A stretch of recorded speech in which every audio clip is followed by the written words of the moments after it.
Lá, segundo ano, a correção da atividade passada.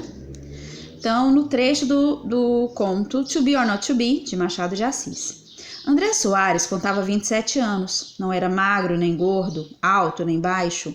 Na alma como no corpo, conservava uma escassa e honrada mediania. Era um desses homens que não aumentam a humanidade quando nascem, nem a diminuem quando morrem. Poupando ao leitor a narração dos acontecimentos principais da vida de André Soares, limito-me a dizer que no dia 18 de março de 1871, justamente no dia em que rebentava em Paris a Revolução da Comuna, achava-se o nosso herói no Rio de Janeiro, na situação que passo a descrever. Gozava de um emprego que lhe dava 120 mil réis por mês e estava nele, havia já 5 anos, tendo o natural desejo de subir a outro que lhe desse pelo menos 200 mil réis e estava nele já havia 5 anos, tendo o natural desejo... Ixi, houve uma repetição aqui, né, gente? De subir a outro que lhe desse pelo menos 200 mil réis. Não recusaria se lhe oferecessem 300, como 400, e é de crer que não se zangasse, e atrevo-me a dizer que chamaria todas as bênçãos do céu sobre quem lhe desse 500 mil réis. Então ele estava num determinado serviço, já havia 5 anos, mas desejava subir para um outro serviço que lhe pagasse mais, não é isso? Na questão número 1, no primeiro parágrafo é possível perceber que o autor o quê? O autor desse texto está caracterizando o personagem. No primeiro parágrafo, todo ele foi para caracterizar a idade, como ele era, tanto as características físicas, também como as características psicológicas, não é isso? Então, foi isso que foi feito no primeiro parágrafo. No segundo, o personagem é caracterizado por meio de quê, gente? De adjetivos, tá? Por que adjetivos? Vamos dar uma olhadinha? Olha só, não era nem magro, nem gordo, alto, nem baixo. Né? Então, houve o quê? Uma caracterização do personagem através de quê? De adjetivos, tá bom? A questão 3 fala, no trecho, atrevo-me a dizer que chamaria todas as bênçãos do céu sobre quem lhe desse 500, ou seja, 500 mil réis. Bom, bênçãos do céu. Essas bênçãos do céu. Em vez de colocar bênçãos divinas, que seria um adjetivo, ele optou por utilizar uma caracterização, uma qualidade dessas bênçãos e mais de uma palavra, e mais de um vocábulo. Portanto, ele é uma locução adjetiva, tá bom? Se fosse apenas uma única palavra, poderia ser, atrevo-me a dizer que chamaria todas as bênçãos divinas sobre quem? Então, divina seria do céu. Tá vendo? Só que aqui seria um adjetivo e aqui uma locução adjetiva, porque equivale a um adjetivo. Questão 4. Sobre o personagem, é possível entender que ele almejava o quê, pessoal? Né? O almejo dele era sempre aumentar o seu salário. Lembra que lá vem uma menção de quanto ele ganhava e quanto ele desejava ganhar? E que ele iria mandar as bênçãos divinas para quem pagasse 200, 300, 400, 500 mil réis para ele? Então, o objetivo dele era aumentar o seu salário. Agora, a questão 5 sobre o Ateneu. Analise as afirmações a seguir em relação à obra O Ateneu.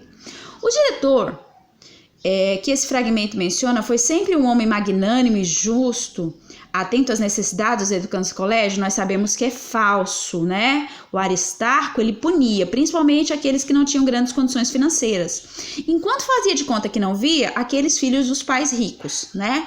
Então, ele era bem seletivo.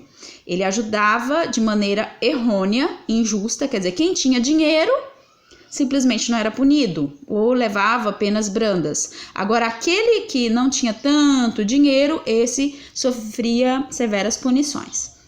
Então, o Ateneu é um romance memorialista com as ações acontecendo no tempo anterior à da narração dos fatos? Verdade.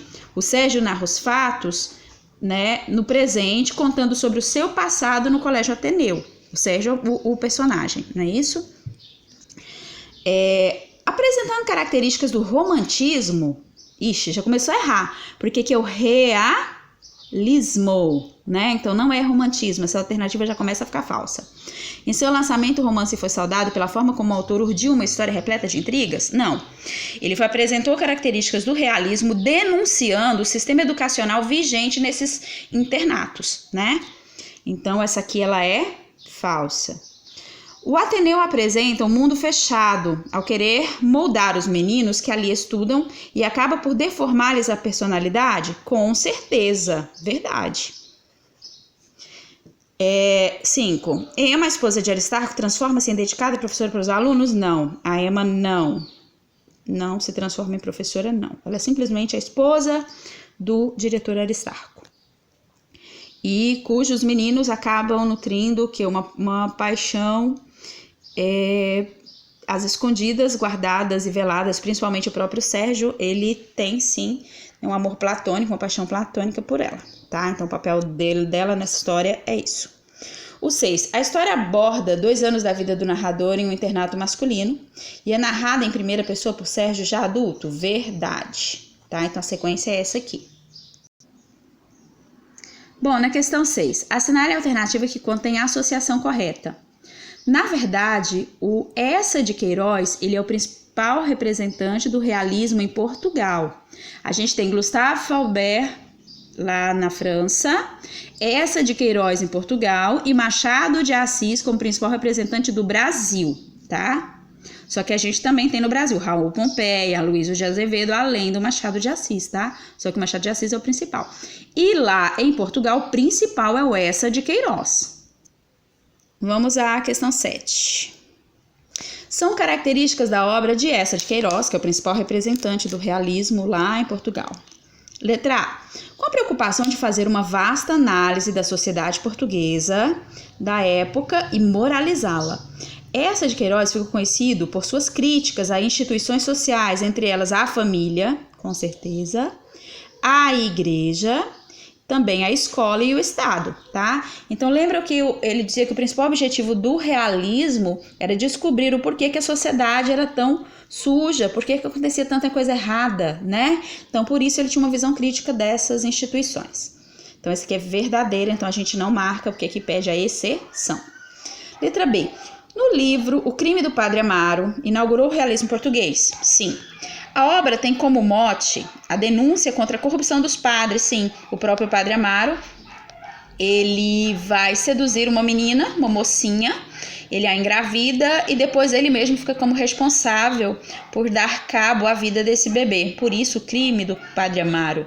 A gente tem que lembrar que é uma época em que o menino não escolhia se ou não ser padre, né? Então eles mandavam os meninos para os monastérios, né, para se tornarem padres sem saber se eles tinham um pingo de dom, de vontade de ser padre. Simplesmente eram enviados, independente da sua vontade ou não. Então acabava acontecendo esse tipo de coisa, né? Então a obra tem como mote a denúncia contra a corrupção dos padres que manipulam a população em favor da elite e também a questão do celibato, correto. Letra C. Eça de Queiroz reproduz acontecimentos, tipos e comportamentos humanos de maneira fiel, conforme os preceitos da escola realista. Quer dizer, ele não põe o posicionamento dele, o ponto de vista dele, não. Ele só relata e conta como são as coisas de maneira verídica. É possível observar também o abuso do recurso da descrição, com certeza. Todas as obras realistas, e o Eça também, ele é super descritivo, onde você consegue imaginar a cena, né, de tão bem descrita que ela é, com exagero no uso de adjetivos, características do realismo. Sim. A linguagem irônica também é uma das suas principais características. Sim, ele usa a ironia para criticar esses personagens os quais ele denuncia, então verdadeira também. Letra D. Foi um romancista comprometido com a reforma social que introduziu o realismo e o naturalismo em Portugal e é considerado um dos maiores romancistas portugueses, com suas obras traduzidas para vários idiomas. Verdade também, né? Ele é conhecido mundialmente, então a verdadeira também, letra D. Então a única que é exceção como característica de Eça de Queiroz é a letra E. Aqui diz que ele é um dos principais escritores da literatura contemporânea, ele não é contemporâneo, né? Ele é da literatura realista. Quando a gente fala contemporânea, a gente diz que ele é um autor atual, né? Então a característica da literatura contemporânea, tá? Ela é fazer o quê? Os personagens, né? Os diálogos dos personagens se confundem facilmente, né, com o fluxo de consciência do narrador, ou seja, o narrador fica indo e vindo. Isso é característica da literatura atual e contemporânea. O Eça de Queiroz, ele não é um autor contemporâneo, ele é autor realista, certinho? E aqui a gente termina então a correção dessa atividade.